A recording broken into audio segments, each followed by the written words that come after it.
bangkit berdiri. Janjimu seperti fajar pagi, oh yang tiada pernah terlambat bersinar. Cintamu seperti sungai yang mengalir, dan ku tahu betapa dalam kasih. Sekali lagi, janjimu Tuhan, janjimu seperti fajar pagi. Amin. Tidak pernah terlambat pertolonganmu bagi setiap kami Tuhan. Oh,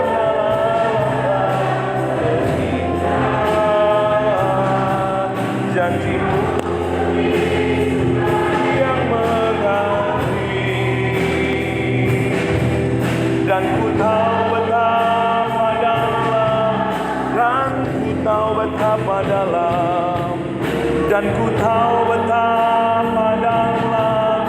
Sekali lagi, dan ku tahu betapa dalam, dan ku tahu betapa dalam kasih-Mu. Terima kasih Tuhan buat pagi yang luar biasa. Kami boleh berkumpul di hari Sabat yang diberkati oleh Tuhan. Kami tahu Engkau hadir di tengah-tengah kami Tuhan, membawa kami Tuhan, melihat setiap janji-janji-Mu digenapi dalam kehidupan kami. Engkau mengerti atas setiap pergumulan kami, Engkau peduli atas setiap keadaan kami. Karena itu biarlah firman-Mu membuka mata hati dan pikiran kami Tuhan, supaya kami melihat keajaiban-keajaiban dari firman-Mu yang memerdekakan kami, yang memberkati kami, yang memuaskan seluruh jiwa kami. Kami siap Tuhan mendengar firman-Mu. Berbicaralah kepada kami, di dalam nama Tuhan Yesus kami berdoa. Amin. Silakan duduk Bapak Ibu. Sebentar kita akan berdoa buat anak-anak kita.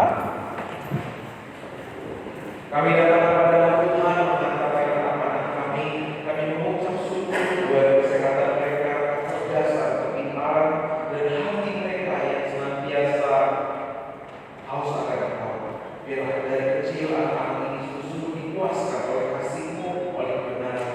Sebentar mereka akan masuk ke dalam ruangan ibadah mereka. Tuhan menolong, Tuhan menyertai. Anak-anak kami diberkati menjadi anak-anak yang memancarkan terang kasih Tuhan.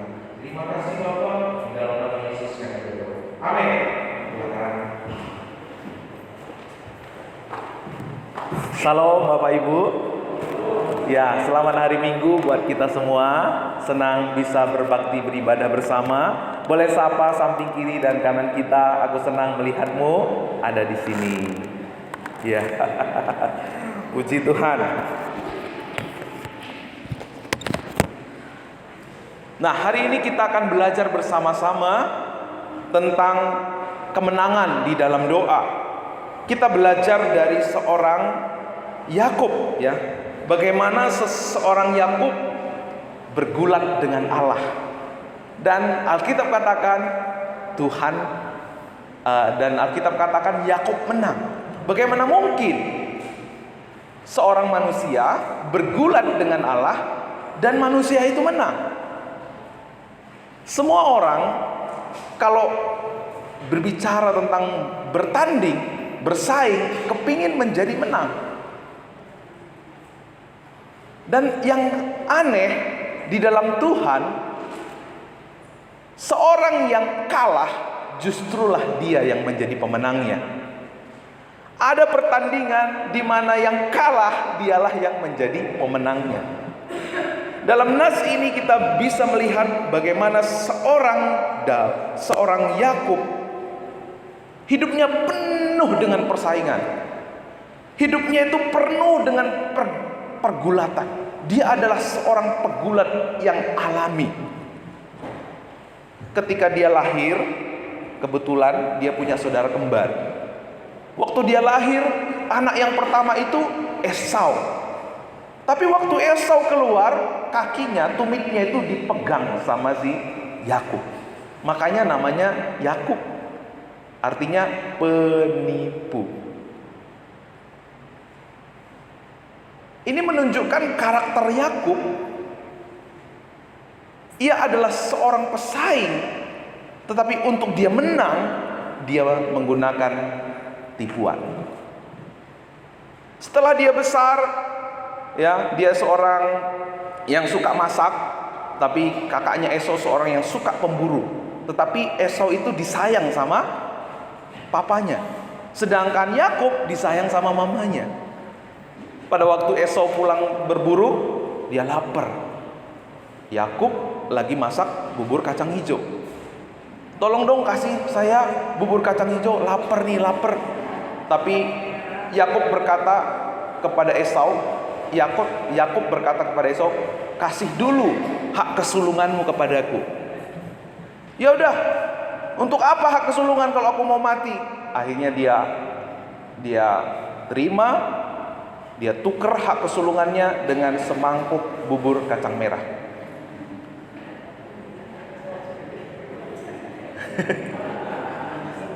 Ya. Lalu pada waktu Yakub dan Esau, ya, pada waktu Esau pergi berburu, lalu Yakub menghampiri bapaknya kerjasama dengan mamanya, ia menipu papanya supaya Yakub menerima berkat hak kesulungan dengan cara menaruh bulu-bulu, ya, di dalam badannya. Waktu dia pegang, karena kebetulan Ishak pada waktu itu matanya sudah buram. Dengan cara itu, dengan tipu muslihat seperti itu, akhirnya Yakub mendapatkan berkat hak kesulungan dari bapaknya. Tapi waktu itu akhirnya Yakub mengalami ketakutan karena tentu Esau marah besar. Lalu waktu itu Yakub pergi ke tempat Laban, yaitu paman saudara laki-lakinya mamanya, ya. Lalu di sana dia bekerja 7 tahun. Dia bekerja dengan Laban. Ternyata apa? Di situ dia ditipu oleh Laban. Sebanyak 10 kali, ya. 10 kali, Alkitab katakan 10 kali gajinya itu dia ubah, nggak sesuai dengan ketentuan. Lalu setelah itu dia mau menikah, ia cinta kepada siapa nama istri Yakub? Siapa namanya? Ya, Ribka. Ia cinta kepada Ribka. Tetapi waktu ia mau menikah dengan Ribka, si Laban bilang, kamu harus bekerja 7 tahun. Ia bekerja 7 tahun. Ternyata Pak, dia kena tipu. Yang dikasih siapa? Lea. Kena tipu lagi si Yakub, ya. Lalu waktu dia menikah dengan istrinya, menikah dengan Rahel, dan menikah juga dengan Lea, mereka berdua juga bersaing. Lomba-lomba mana punya anak yang lebih banyak. Bersaing, hidupnya penuh dengan persaingan. Waktu dia mau menerima upahnya, dia juga harus bersaing. Karena Laban punya aturan, kalau domba-domba yang polos itu milikku, tetapi yang berbintik-bintik untuk kamu. Lalu si Yakub mengakali, ya, mengakali gimana caranya domba-domba itu, kambing domba itu, tubuhnya itu, bulunya itu berbintik-bintik. Dapat waktu dia minum, dia kasih kayu, ya, supaya berbintik-bintik. Nah, waktu itulah banyak kambing domba yang memiliki corak bintik-bintik. 20 tahun berlalu, Bapak Ibu Saudara. Akhirnya Yakub sampai kepada satu keputusan. Itu dikatakan dalam Kejadian 30 ayat 25. Setelah Rahel melahirkan Yusuf, berkatalah Yakub kepada Laban, izinkanlah aku pergi supaya aku pulang ke tempat kelahiranku, ke negeriku. Kayaknya Yakub sudah letih dalam hidupnya. Karena apa? Dia seorang pesaing. Hidupnya penuh dengan persaingan. di keluarganya penuh dengan persaingan, di pekerjaannya penuh dengan persaingan, hidupnya penuh dengan persaingan. Dan selama ia bersaing, ia selalu menggunakan akal-akalannya, dia selalu menggunakan cara-caranya. Sampai satu titik dia berkata kepada Laban, "Izinkan aku pergi supaya aku pulang ke tempat kelahiranku, ke negeriku." Ini satu bentuk keletihan yang dialami oleh Yakub dalam hidupnya. Ia sampai titik di mana dia jenuh, titik terendah di dalam hidupnya. Tetapi waktu dia mau pulang, dia punya persoalan yang lain. Persoalannya apa?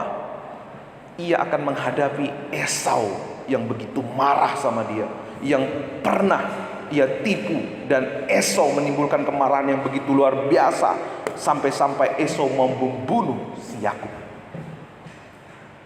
Tetapi si Yakub menerima peneguhan dari Tuhan. Tuhan berkata, "Pulanglah ke negeri nenek moyangmu dan kepada kaummu, dan aku akan menyertai engkau." Di saat-saat Yakub menghadapi titik terendah dalam hidupnya, Yakub menerima peneguhan dari Tuhan. Bahkan di dalam pasal 32 ayat 9 sampai 12, di situ untuk pertama kali Daud berdoa kepada Tuhan.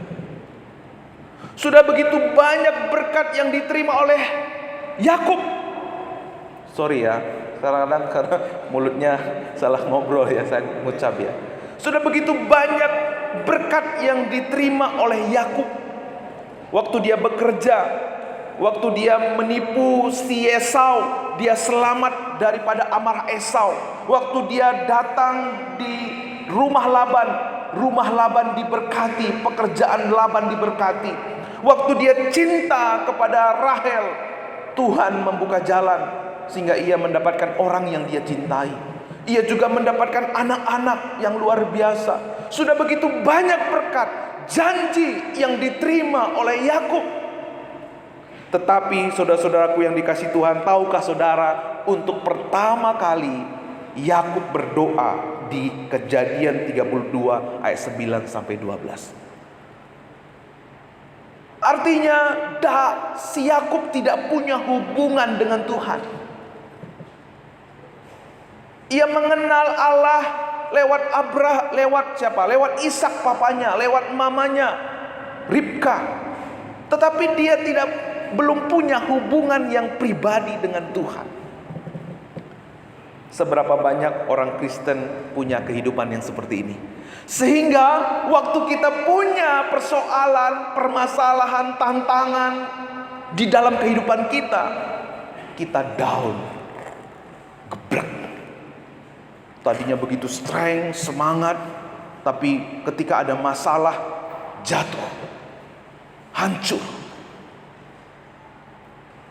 Karena tanpa kita memiliki pengenalan akan Tuhan, tanpa kita memiliki hubungan yang intim dengan Tuhan, kita tidak mungkin bisa menghadapi tantangan, ujian, pencobaan dalam hidup kita. Tadi di sekolah minggu kita belajar dari seorang Paulus. Paulus begitu luar biasa dalam memenuhi panggilan hidupnya di dalam Tuhan. Tahukah saudara apa yang menjadi kekuatan Paulus? Kekuatan Paulus bukan kepintarannya. Kekuatan Paulus bukan karena dia banyak makan. Tapi kekuatan Paulus karena dia mengenal Tuhan. Makanya Paulus katakan, pengenalan akan Kristus itu adalah segala-galanya. Waktu kita mengenal Kristus dengan baik dan benar, disitulah kita punya kekuatan untuk menghadapi segala sesuatu. Untuk pertama kalinya Yakub berdoa kepada Tuhan. Selama ini Yakub tidak punya hubungan yang spesial dengan Tuhan. Ia hanya tahu tentang Tuhan, tapi dia tidak punya hubungan yang intim, yang akrab dengan Tuhan. Itulah sebabnya Yakub ada di titik terendah dalam hidupnya. Itulah sebabnya Yakub frustasi dalam kehidupannya. Sekarang dia ada di titik terendah. Kalau dia bertahan di rumah Laban, dia ditipu, dia dipermainkan oleh Laban. Tapi kalau dia pulang, dia harus menghadapi seorang Esau, kakaknya sendiri. Dia harus pilih yang mana? Ke kanan mentok, ke kiri, ke belakang, ke depan mentok. Sekarang Daud, seorang Yakub, menghadap kepada Tuhan. Kadang Tuhan mengizinkan titik terendah terjadi dalam hidup kita, supaya kita tidak hanya tahu tentang Tuhan, tetapi supaya kita mengenal Tuhan dalam hidup kita. Karena Tuhan tahu waktu kita mengenal Dia, maka kita akan melekat dengan Dia. Kita menjadi bagian dari Allah sendiri. Dan apapun tidak bisa memisahkan kita dari Kristus. Waktu seorang Yakub berdoa kepada Tuhan, itulah titik di mana Daud akan mengalami kemenangan yang sesungguhnya di dalam hidupnya. Karena sesungguhnya hidup kita ini adalah peperangan. Dan peperangan itu bukan tentang kita, tapi tentang Tuhan. Amin. Selama ini Yakub berpikir peperangan itu tentang dirinya, sehingga dia pakai caranya, pakai maksudnya, pakai tujuannya. Tapi ternyata dia letih dalam kehidupannya. Waktu Yakub berdoa kepada Tuhan, itulah titik kemenangan. Karena peperangan kita bukan melawan darah dan daging, tetapi melawan penguasa-penguasa di udara. Kalau kita menang di dalam doa, maka kita juga akan menang dalam kehidupan sehari-hari kita. Itulah betapa pentingnya kita belajar hari ini, bahwa ada kemenangan di dalam doa. Mari kita belajar dari seorang Yakub. Selama ini Yakub hanya mengutamakan berkat saja. Dia tidak mengutamakan Tuhan yang sebagai sumber berkat itu sendiri. Itulah sebabnya dia kosong. Itulah sebabnya dia merasa hampa. Ia merasa kering dalam hidupnya. Tapi hari ini Tuhan memanggil kita, saya dan saudara, supaya kita punya hubungan yang intim dengan Tuhan. Pada waktu Yakub akan bersama-sama bertemu dengan Esau, ternyata apa? Esau mengutus sebanyak 400 anak buahnya untuk menjumpai Yakub. Itu justru membuat Yakub makin ketakutan. Karena kalau 400 itu sudah prajurit itu. Kalau 40 orang tadi mungkin dia nggak was-was ya. Ini 400 orang itu membuat Yakub semakin menjadi-jadi. Wah, ini benar nih, Esau pasti menyerang saya. Benar ini, Esau pasti membunuh saya. Disitulah Yakub mendapatkan jawaban doa. Jawaban doanya ada di ayat 24. Lalu tinggallah Yakub seorang diri, dan seorang laki-laki bergulat dengan dia sampai fajar menyingsing. Ia sudah berdoa tadi, tanda ia menyerah kepada Tuhan. Lalu di ayat yang ke-24, Tuhan menjawab doa Daud, doa Yakub, dengan bergulat dengan Yakub. Pak, bagaimana mungkin Pak Allah bergulat sama manusia? Terus yang herannya lagi, Allah kalah pula gitu ya. Kok bisa? Itu Allah macam apa itu? Kok bisa kalah? Cara Tuhan menjawab doa Yakub ketika Tuhan Allah bergulat dengan Yakub sampai fajar. Mengapa? Supaya seorang Yakub tenaganya habis, supaya seorang Yakub menyadari bahwa dia punya kelemahan di dalam kehidupannya, supaya Yakub tahu bahwa selama ini dia berjuang sepanjang hidupnya, ia bergumul sepanjang hidupnya, dan dia tidak dapat apa-apa, sehingga Yakub frustasi dan menyerah di dalam hidupnya. Waktu dia bergulat dengan Allah, dia berkata, sebelum engkau memberkati aku tidak akan melepaskan engkau.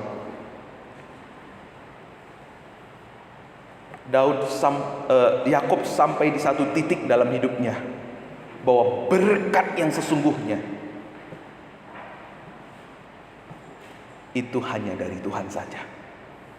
Bukan dengan caranya dia, bukan dengan akal-akalan dia, tetapi dari Tuhan saja.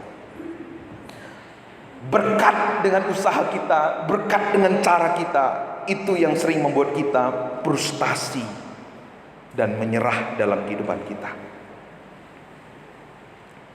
Tuhan sering sekali membuat kita ada di titik ini supaya kita tahu bahwa tenaga kita, cara kita, hikmat kita itu terbatas.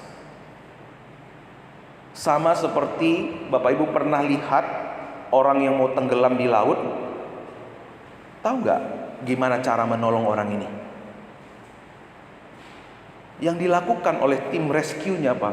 Waktu orang ini lagi kelep-kelep di laut, justru yang dibuat apa? Dipukul sampai dia pingsan. Waktu dia pingsan dia angkat orang ini. Atau dia tunggu dulu sampai orang ini lemes. Udah lemes, habis tenaganya, baru diangkat. Kenapa kok seperti itu? Karena kalau nggak dia lemah dulu, maka bisa membahayakan orang yang menolong dia ini. Waktu dia bergoyang di laut itu yang menyusahkan orang yang menolong dia. Jangankan menolong dia sendiri bisa bahaya. Orang yang menolongnya bisa bahaya. Nah, Tuhan kadang-kadang mengizinkan kita ada di titik terendah dalam hidup kita, supaya waktu itu kita hanya berserah kepada Tuhan. Sama seperti Yakub, dia datang berdoa pertama kali dalam hidupnya, ia berserah kepada Tuhan. Karena waktu kita berserah kepada Tuhan, apa saja Tuhan bisa buat lewat kehidupan kita. Kalau Tuhan yang berbuat dalam kehidupan kita, kita nggak mungkin bisa kalah. Kita pasti menang. Itulah sebabnya tadi di awal saya katakan, di dalam Kristus justru waktu kita kalah, kita menyerah, disitulah kemenangan kita. Tapi justru waktu kita merasa masih kuat, saya masih sehat, uang saya masih banyak, saya pintar, saya lebih cerdas dari kamu, disitulah kita melihat kekalahan kita. Karena itu Alkitab katakan apa? Justru dalam kelemahanmu lah kuasaku sempurna. Ya. Kenapa kok bisa Allah bergulat sama Yakub? Apa dia kurang kerjaan? Ini adalah cara Tuhan menjawab doa Yakub. Karena dengan cara bergulat dengan Yakub, Tuhan Allah sedang mengejar Yakubnya. Allah memang sedang mengejar Yakub karena Yakub suka bergulat dalam hidupnya. Dan dalam pergulatan ini dikatakan Yakub menang. Tapi apakah benar-benar memang Yakub menang?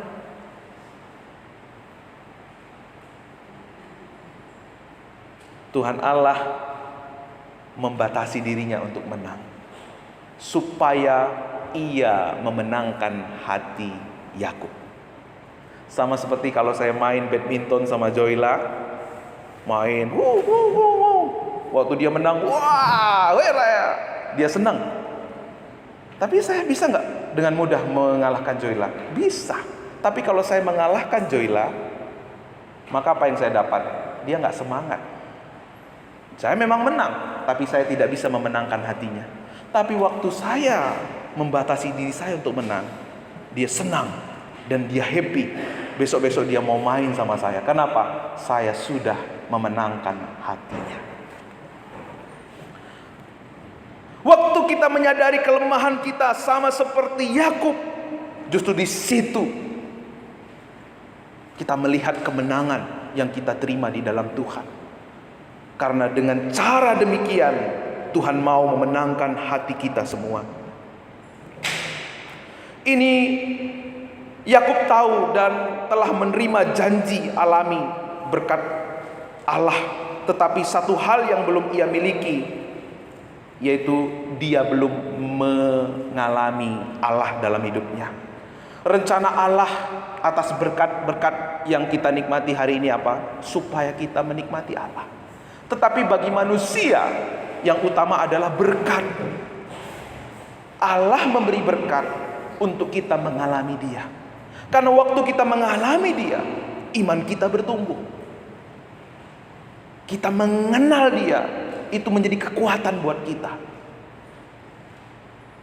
Sehingga waktu kita ada badai, ada tantangan, ada kesulitan dalam hidup kita, karena kita punya pengalaman dengan Tuhan, karena kita punya pengenalan dengan Tuhan, kita tidak akan pernah mundur di dalam kehidupan kita. Mengapa perjalanan iman kita terasa letih? Sering sekali hidup kita seperti Yakub tadi. Dia tahu Tuhan, tapi dia belum mengalami Tuhan di dalam hidupnya. Yakub mengenal Allah hanya secara komunal, lewat papa mamanya saja, tetapi secara pribadi dia belum mengalami Allah. Mengiring Tuhan, mengikut Tuhan tanpa kita memiliki pengenalan, hubungan yang intim dengan Tuhan, itu sangat membahayakan sekali.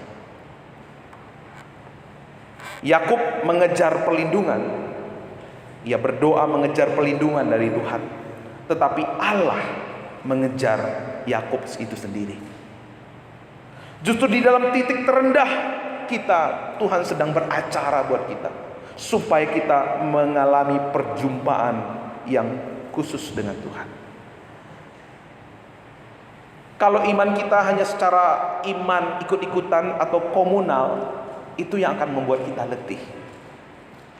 Karena itu Tuhan mau kita berpengalaman dengan Dia.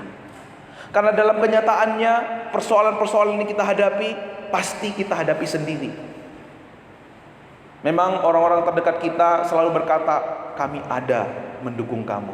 Tapi dalam kenyataannya ketika kita mengalami penyakit, kita mengalami kekurangan, kita pasti menghadapinya sendiri. Waktu kita mengalaminya sendiri, kita tidak merasakan ada campur tangan orang-orang sekeliling kita. Itu yang membuat kita lemah. Tapi waktu kita memiliki pengalaman pribadi dengan Tuhan, saudara bisa berkata, ya, tidak penting apapun yang dikatakan orang lain tentang Allah dan dirimu sendiri, tetapi yang penting adalah apa yang saudara katakan tentang Allah dan dirimu sendiri. Kita punya pengenalan akan Tuhan. Orang dunia, orang lain bisa berkata apa tentang Allah kita dan tentang diri kita, tetapi waktu kita punya pengenalan, kita punya benteng yang kuat, karena kita ketemu dengan yang aslinya. Sungguh bersyukur ya buat kesetiaan jemaat Gereja Baptis Pabaton ya. Saya banyak mendengar bagaimana saudara mengalami banyak tantangan, kesulitan di dalam mengikut Tuhan, ujian, pencobaan. Tapi bersyukur ya, hari ini saudara setia sampai akhir. Hari ini tetap setia dan semangat mengiring Tuhan. Karena apa? Saya percaya itu berkat pengenalan akan Tuhan. Kita melihat di ayat 27 sampai 28. Bertanyalah orang itu kepadanya, siapakah namamu? Sahutnya, Yakub. Lalu kata orang itu, namamu tidak akan disebut lagi Yakub, tetapi Israel, sebab engkau telah bergumul melawan Allah dan manusia, dan engkau menang. Nah, saudaraku yang dikasihi Tuhan, ingat peristiwa di mana Yakub datang menghampiri bapaknya Ishak. Bapaknya Ishak berkata, siapa engkau? Lalu dia berkata, Esau. Karena dia kepingin sekali menerima berkat hak kesulungan. Tetapi di kali ini Yakub mengakui siapa dirinya yang sesungguhnya. Aku Yakub, aku penipu. Dia menyadari, dia mengakui siapa dirinya.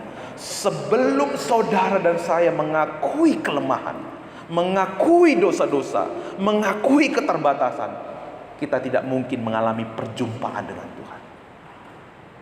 Ketika Yakub menyadari, mengakui siapa dirinya, malaikat Tuhan berkata, lalu kata orang itu, namamu tidak akan disebut lagi Yakub, tetapi siapa Bapak Ibu? Israel.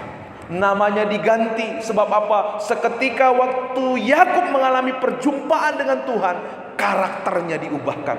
Bukan lagi sebagai penipu, tetapi sebagai seorang yang bergumul melawan Allah dan manusia, dan ia menang. Saudaraku yang dikasihi Tuhan, Allah membuat dirinya kalah supaya Tuhan memenangkan hati Yakub. Yang lebih penting buat Tuhan adalah ketika Ia memenangkan hati kita, karena Ia mau mengubah kita menjadi pribadi yang seperti yang Ia ingini. Pada akhirnya kita bisa melihat bagaimana mungkin ya Yakub dikatakan menang, tapi kok dia pangkal pahanya terplecok, sedangkan Allah tidak kenapa-kenapa. Kok bisa? Kenapa? Kok bisa mungkin seperti itu? Pincang tapi kok menang. Nah, saudaraku yang dikasihi Tuhan, dengar baik. Kalau kita mau menjadi pemenang yang sesungguhnya, kita harus menyadari kelemahan kita. Kalau kita mau menjadi pemenang yang sesungguhnya, kita harus menyadari keadaan kita yang sesungguhnya.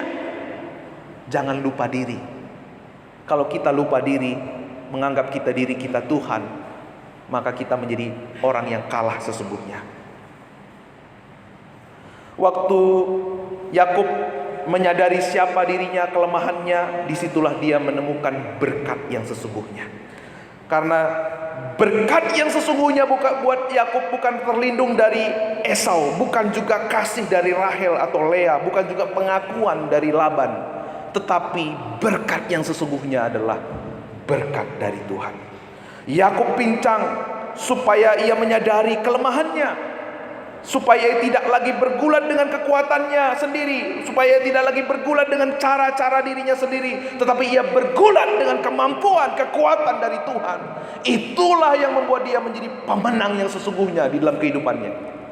Meskipun musim berlalu, meskipun tantangan begitu luar biasa, pengenalan akan Tuhan, kebergantungan kepada Tuhan, itu yang membuat kita menjadi pemenang yang sesungguhnya. Karena itu saudaraku yang dikasihi Tuhan, Tuhan pasti akan mengalahkan saudara, supaya saudara menjadi pemenang yang sesungguhnya. Kini Yakub jujur dengan dirinya. Selama ini ia bergulat sepanjang hidupnya, tapi ia tidak mendapatkan apa-apa. Ia mencoba bergulat dengan mengandalkan kekuatannya supaya mendapatkan apa yang diinginkannya, tetapi justru yang ada apa? Keletihan, kelesuan, ketidakberdayaan. Ia hancur, ia ada di titik terendah dalam kehidupannya. Memang pada akhirnya waktu dia bertemu dengan Tuhan, ia harus pincang. Tapi justru disitulah ia mengalami berkat yang sesungguhnya. Perjumpaan Yakub dengan Allah begitu berkesan, sehingga apa? Ia ia bertanya ya kepada Tuhan, siapa namamu? Dia lalu ya pada waktu itu Tuhan memberkati Yakub. Karena begitu berkesan perjumpaan itu, maka tempat itu disebut apa? Peniel. Karena ia bertemu dan melihat wajah Allah dan dia tidak kenapa-kenapa. Inilah perjumpaan yang mengubah seorang Yakub. Inilah perjumpaan yang paling berkesan. Lebih berkesan ketika dia terima berkat dari Ishak bapaknya. Lebih berkesan ketika ia menikah dengan Rahel dan Lea. Lebih berkesan ketimbang dia menerima berkat waktu dia bekerja di tempat Laban. Inilah yang paling berkesan buat seorang Yakub. Ia mengalami perjumpaan dengan Tuhan. Pertanyaannya, sudah berapa lama kita menjadi orang Kristen? Sudah berapa lama kita mungkin sudah ada menjadi warga jemaat? Tapi apakah kita sudah mengalami perjumpaan yang spesial dengan Tuhan? Sudahkah kita mengalami perjumpaan secara pribadi dengan Tuhan? Ini sangat tergambar dalam apa yang Yesus lakukan di atas kayu salib. Ia tersalib, ia dibunuh,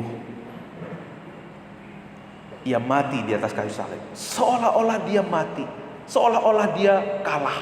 Memang dia kalah, tetapi pada akhirnya dia bangkit dari antara orang mati. Karena kematiannya, kekalahannya di atas kayu salib memenangkan hati saudara dan saya untuk menjadi milik abadi, untuk menjadi orang-orang yang menikmati kasih karunia Allah, menggenapi rencananya yang luar biasa di dalam kehidupan kita. Yesus membuat dirinya lemah, Tuhan membuat dirinya kalah supaya ia memenangkan hati kita, supaya kita menyadari bahwa kita tidak punya kekuatan untuk menang menghadapi dosa, supaya kita menyadari kita bukan Allah, dialah Allah yang patut kita muliakan, dan kita adalah umatnya. Waktu dia mati di atas kayu salib, ia mengubah status kita, karena kematiannya membuat kita sadar bahwa kita adalah umat yang ditebus. Bukan lagi sebagai orang yang berdosa atau sebagai orang yang bersalah, tetapi sebagai orang yang benar. Bukan lagi sebagai orang yang ada di bawah kutuk, tetapi sebagai seorang yang ada di bawah berkat-berkatnya. Bukan lagi sebagai seorang pecundang, tetapi sebagai seorang pemenang. Karena kemenangan terbesar Tuhan sudah kerjakan bagi kita di atas kayu salib. Maka kemenangan apapun, tantangan apapun, pertandingan apapun, ketika kita ada dalam Kristus, percayalah saudara pasti menang. Ketika kita menyadari ketidakberdayaan kita, ya, disitulah kita mengalami kekuatan Tuhan. Karena itulah jalan untuk kita menemukan diri kita yang sesungguhnya. Itulah jalan Allah untuk menemukan diri kita. Itulah jalan untuk alami perjumpaan dengan Allah. Itulah jalan untuk kita terima berkat yang sejati. Itulah jalan untuk kita mengalami kemenangan yang sejati. Menyadari kelemahan, itu yang akan membawa kita kepada rencana Tuhan. Mari kita tunduk kepala.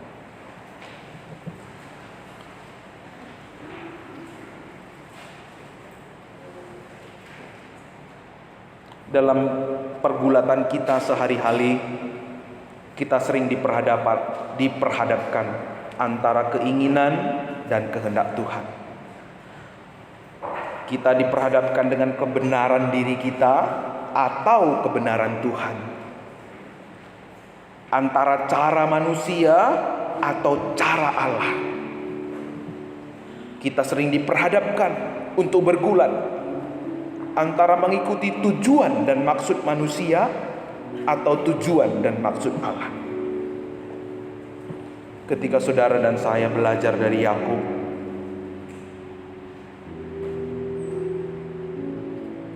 ketika saudara melihat Yakub, saya percaya roh kebijaksanaan menguasai saudara dan saya. Kita tidak akan pernah lagi mengutamakan hal-hal yang fana, hal-hal yang lahiriah. Kita tidak akan lagi mengutamakan keangkuhan kita. Kita tidak akan mengandalkan sesuatu apapun dari dunia ini, dari diri kita. Kita akan berkata kepada Tuhan, Tuhan, aku lemah. Aku tidak berdaya tanpa Engkau. Aku perlu Engkau dalam kehidupanku.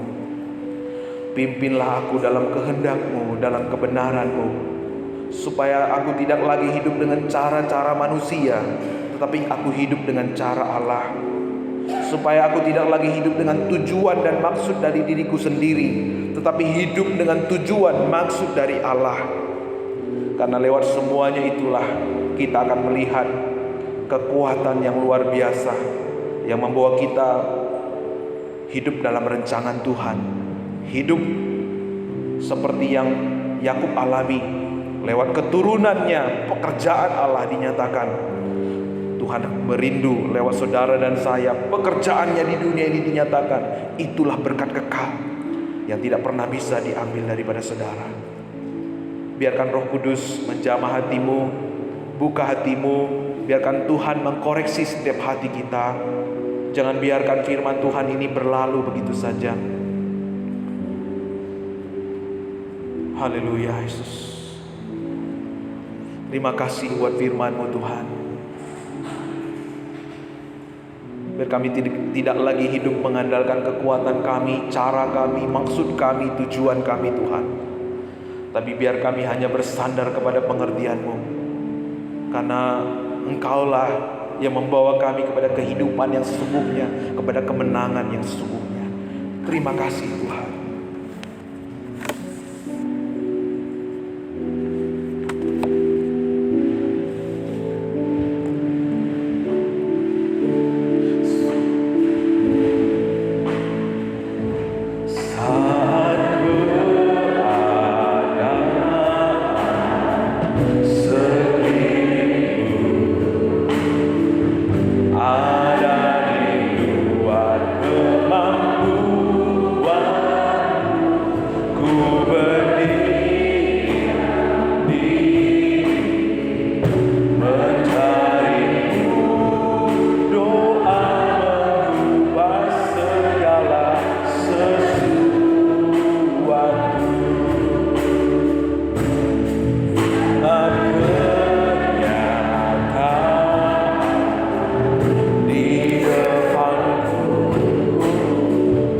I